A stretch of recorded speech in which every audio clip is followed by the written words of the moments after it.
Јас сум Симона. По професија сум преведувач од руски на македонски и обратно. Во моментов не се занимавам со преводи, туку сум инструктор по јога. Давам часови хата јога во Делчево и се занимавам со природна перспектива. Тука целовремено сум и мајка. Здраво, јас сум Борче Димитровски, еден од основачите на Природна перспектива. Моментално сум вработен како диспечер за една амбулантска компанија за диспечер за камиони. Инаку се занимавам со се што е потребно исто околу Природна перспектива. Визионер и сонувач. Како еден од сонувачите и визионерите на самата идеја, едни од почетоците се датираат ише од самиот живот на село кој што го имав од раното детство. Израснат сум во село Стари Стевник, половина од времето, како и многу од моите генерација од времето како млади го поминував на село. После даден период 2009-10 година една наша познаничка се врати од Индија со идеите за екосело, живот на село, волонтери, луѓе од цел свет. Тоа е една од основите за да се отпочне со целата таа идеја. И после некое време мечтање со Симона и со многу пријатели решивме 2016-17 година да се впуштиме во истражување на македонските села, во идеи за како да ги заживееме. И еве до денеска се уште истражуваме и пробуваме да ги заживееме. Првично, ние сме луѓе кои сакаат природа, кои сакаат да бидат помеѓу неа. Во тој момент кога се раѓаше желбата да дојдеме во Стари Стевник, ние живеевме во Скопје, бевме студенти. Живеевме во студентскиот дом Стив. И Борче, бидејќи неговите баба и дедо се од Стари Стевник и го имаше овој имот тука, решивме да дојдеме токму тука. Прв пат кога дојдов јас на ова место, ми се види многу магично, многу интересно е. Куќата беше уште тогаш зачувана во стар стил. Архитектурата ми се види многу интересна и сакав нешто да правиме тука. Сето тоа дојде од некоја младинска желба за блискост до природата и авантуричен начин на живот. Без да знаеме со кои се предизвици ќе се соочиме, без да имаме некое подлабоко истражување. Тоа е некој наш карактеристичен стил за многу работи што ги правиме во животот.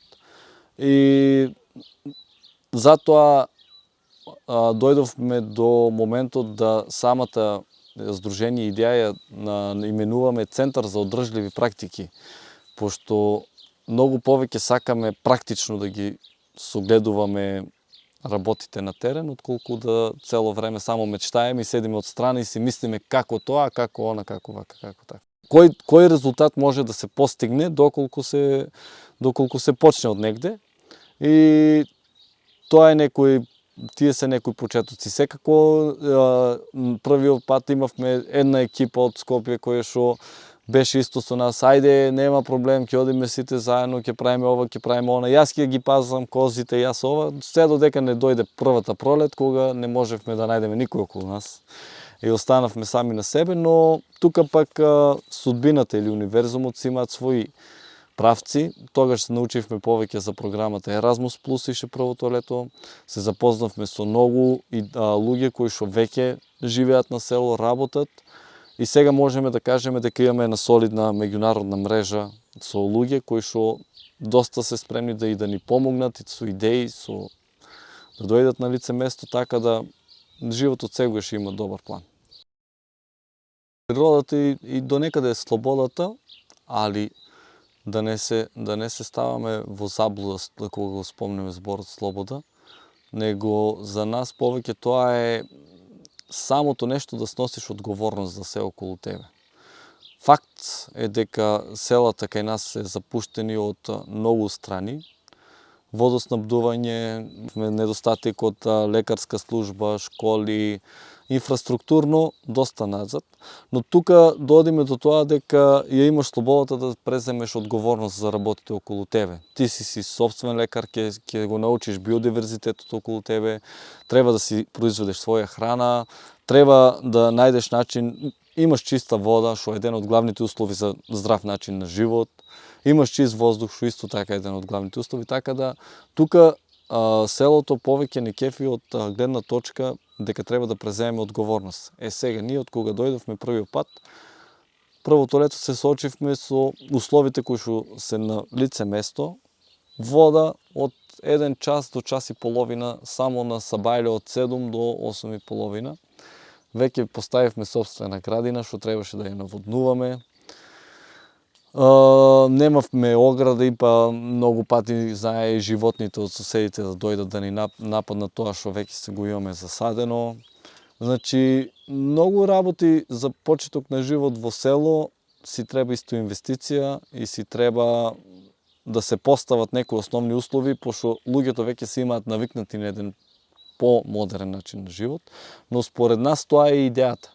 Да направиме комбинација помеѓу добрите карактеристики од природата и од традицијата, во спој со тие некои добри карактеристики што ги носи и модерниот начин на живот. Една и од причините за кои сакавме да дојдеме тука, бидејќи ова ни е отворено поле за да можеме да практикуваме пермакултура.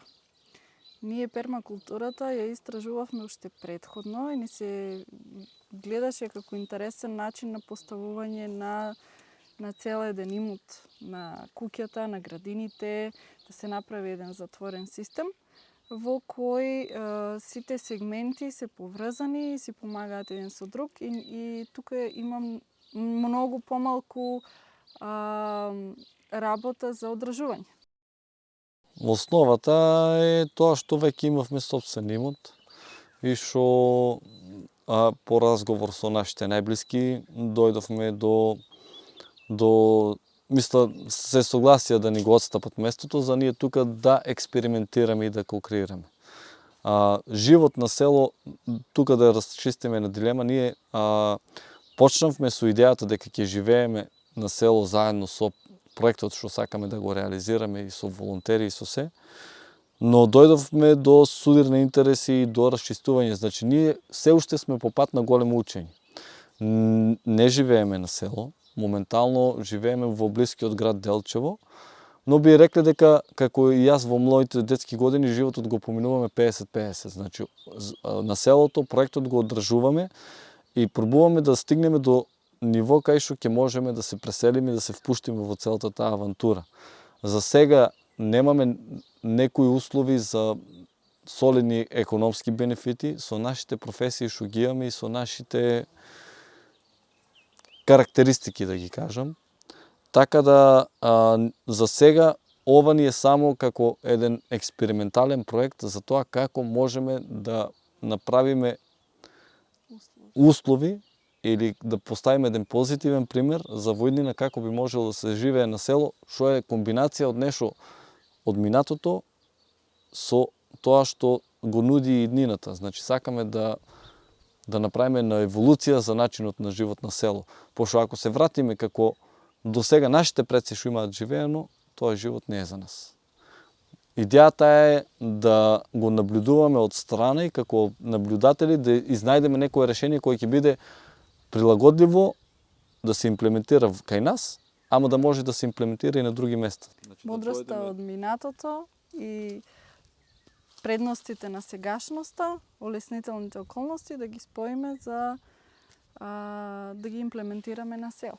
Многу пати самата идеја што ја имаме, јас ја разгледувам како неендемичен вид на растение кое што треба да го засадиме во некоја животна средина. Значи, му треба неколку години да пробеледува, да се прилагоди, за да може да расте во таа животна средина. До некаде и нашата идеја за тој тип на живот на село ја гледам слична, пошто не е нешто, може би во минатото имаат живеено луѓе, но некако, ако било се добро, нема да го напуштат селото. Сигурно има нешто што фали. Пред се ни недостасуваат други млади брачни истомисленици би ги нарекол, со кои што би можеле да креираме и да развиваме идеи од областите на пермакултура, на соживот на една еколошка заедница или екосело што е веќе по модерно во цел свет.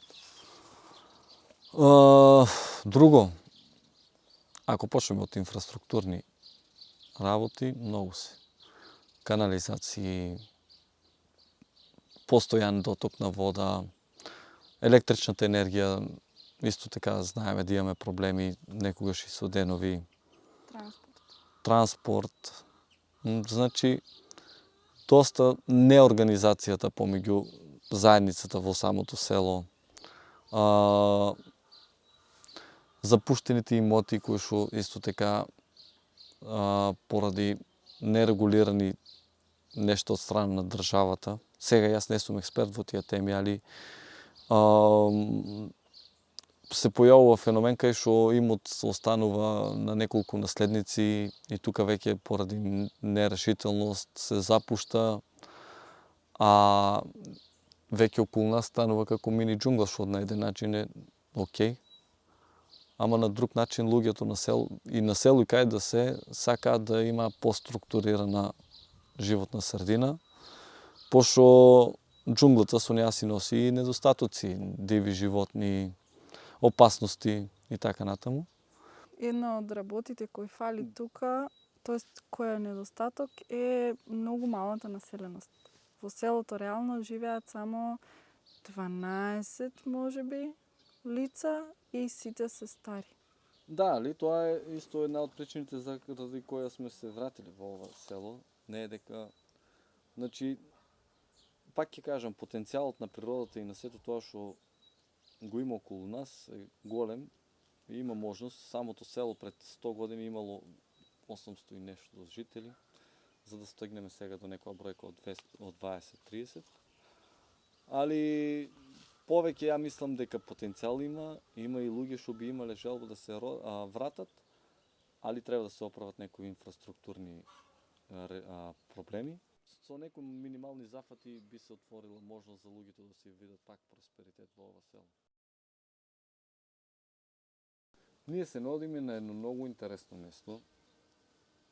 Околу нас на еден ден планинарење може да се стигне до врв Кадијица, кое што е на 1932 метри надморска висина, кое што е едно прекрасно место за посетување. Околу нас имаме еден феномен кој што го викаме Кукуље, исто така на 5 км пешачење, кој што е доста интересен за посетување. Во село Балабанци имаме една реткост, тоа е фарма за магариња, производство на магарешко млеко, кое што е многу лековито. Понадолу имаме една од најубавите риби за мене лично, што и многу од волонтерите што имаат дојдено, имаат пробано, ми имаат кажано дека е едно од подобрите и поквалитетните риби, кое што може да се проба во Рибник Желевица. Ако тргнеме некај Пехчево, ги имаме во Црник исто ерозивните формации, да, кои што се доста интересен феномен. Центарот за изучување на природата во село Негрева, кој што е феноменален за посета. Село Град, исто така со пештери, со луѓе кои што се занимаваат со доста интересни работи што може да се посети. Така да самиот регион изобилува со понуди кој е како еден неизбрусан дијамант, кој што треба малку да се доразвие, за да може сето тоа да се стави во функција и да имаме една туристичка понуда регионална. Самата и наша идеја за развој на природна перспектива се насочува кон тоа да бидеме едукативен центар. Значи, да дојде некој кај нас, ние сме свесни дека ќе мора да најдеме начин како да го пополниме неговото време, за тој да има еден добар пакет. Идејата е за некоја година да постигнеме ниво на некој агротуризам, кај што луѓето би можеле да дојдат и со нас да изучуваат органски начин на производство на храна. Самите тие да видат храната што ќе ја јадат, од кај иде, да осетат како е тоа да имаш своја градина и така натаму. Така да што скоро бевме на една работилница за пермакултури, таму жената го даде најдобриот совет дека ништо не може да ја купи храната што сам ќе си ја произведеш. Иако има многу малку луѓе останато тука, сепак и со нив може да се оствари некоја соработка. Како пример ќе го дадам претходниот наш настан кој го имавме за градење на геодезични куполи. Со една жена од селото побарав да направи баница, бидејќи има вештини за да го направи тоа, и од другата соседна фарма земавме млеко, од рибникот кој што го спомна Борче земавме риба, и така направивме една убава трпеза со помош на овие ресурси кои ги имаме тука и со таа соработка со луѓето. Да. Тоа ни е најсилната алатка. Реално имаме подобра соработка со организации надвор од државата, отколку тука, не дека нема и тука, но имаме многу добра соработка со организација од Бугарија, каде и самите ние бевме волонтери. И тие имаат доаѓање тука неколку пати со Еразмус волонтери, и многу пати ни имаат враќање и мотивацијата кога ние се соочиме со некој поголем проблем, некој зафат и не знаеме, немаме помош како да го изведеме, и тие се тука. Исто соработуваме и на разни други проекти, дали ќе се случуваат во Бугарија или кај нас. Имаме соработка со Сдружение од Косово, од Хрватска. Со мои зборови, пошто поголемиот дел ја следат програмата на општеството која што е тука, нема ништо и ајде да се иселуваме. Многу сметам дека многу пати не се размислува со сопствена глава и да проба некој, многу често ќе не иде на осуди од околината, и тука доди до демотивираност, разочараност и погледот секогаш е да се оди негде кај што се има попозитивен став за работите. Според мене, тука некако самата околина има доста негативен став за многу нешта. И тоа ги тера младите да си тражат место кај што ќе може да си бидат свој, да се искажат на свој начин, да си најдат своето место под небото и така. Мислам дека пред се е менталитетот, после и реалната потреба за екзистенција. Делчево, ако го земеме како пример, веќе град кој реално замира, кој имаше порано текстилна индустрија, сега и таа замре. И потребата нешто да се случува. Кај нас многу малку има културни настани, многу од таа страна сме запуштени и имаме сиромашна програма, културна програма. За мене лично, природна перспектива во следниот период, 5 до 10 години, треба да прерасне во самиот центар, да може да ги зголеми капацитетите, да примаме групи од по 20-30 луѓе, кај што ќе може да се организираат работилници во сферата на одржливоста, како и што самата идеја постои подлого време, да успееме да ја направиме 4 сезонски капацитет. Значи да можеме тука во 4 сезони да се одржува живот, за да не го немаме чувството веќе дека секоја година почнуваме пак од поново. Не мислете многу. Почнувајте. Предизвиците од дома и на терен секогаш се различни. Почните инвестиција за живот на село е многу голема. Треба да се откажеме од старите навики, треба да се откажеме од стариот начин на размислување, треба да инвестираме во самите себе многу, за да можеме да го оживееме, пак ќе кажа това во нас, не е само материјалното околу себе, него многу работи внатрешно треба да се променат за да се успее да се издржи таа промена како и се друго. Исто е како и кога луѓе одат да живеат во странство, се мислам. Само што кај нас селата се позапуштени, па тука треба уште по и надворешно од себе да се работи за да може да се успее. Живот и работа на село значи работа и на самиот себе. Ако сакате да работите на самите себе, на себе изградување и на раст, секако не треба да се откажете при првата пречка. Работите ќе се подредат како што треба. А кој сака да проба, како е, не 2-3 месеца или нешто, нека не контактира. Ние сме тука за тие луѓе што сакаат да пробат.